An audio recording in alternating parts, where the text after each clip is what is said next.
Hi, I'm Dr. Jeremy Neal, and I'm a professor of philosophy at Houston Baptist University. Today I want to talk a little bit about the great French philosopher Rene Descartes and his account of human error or weakness and how humans make mistakes. Descartes is a very important figure in the history of philosophy who lived from 1596 to 1650.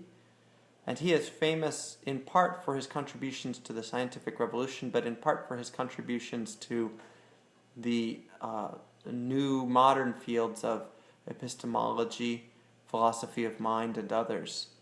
In the fourth meditation of his great work, The Meditations, Descartes talks a little bit about how it is that he has made mistakes in his life. And he develops an account of mistakes by arbitrarily dividing the mind into two different capacities or faculties.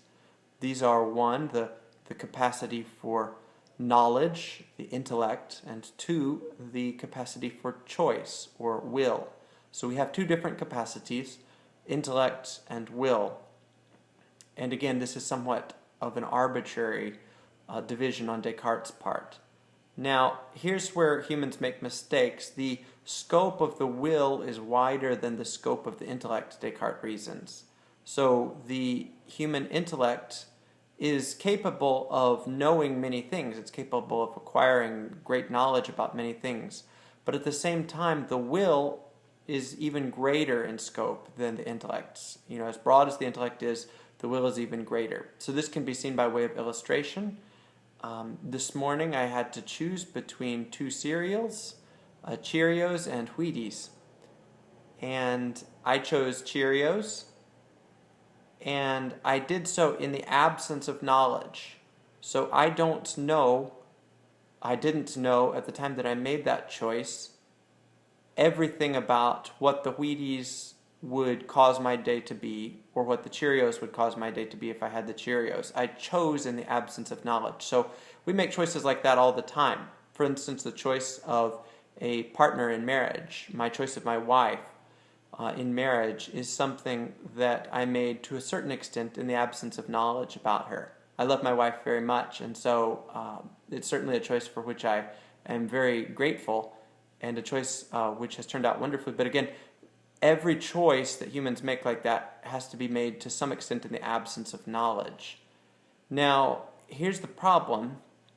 Because the scope of the will is wider than the scope of the intellect, it is possible for us to make choices without knowing fully what we need to know about a particular subject in order to make the right choice. And Descartes thinks that this is where error lies. Error lies in a gap between the will and the intellect, and in the fact that the will can make its choice without having the full knowledge of the intellect available to it. So what Descartes does in the fourth meditation is he resolves from this day forward that he is no longer going to make mistakes because he is no longer going to make choices in the absence of knowledge. He's going to wait and inform himself fully and completely about what he feels that he needs to know in order to make his decisions. Now, this is just my own commentary, but I find this to be a rather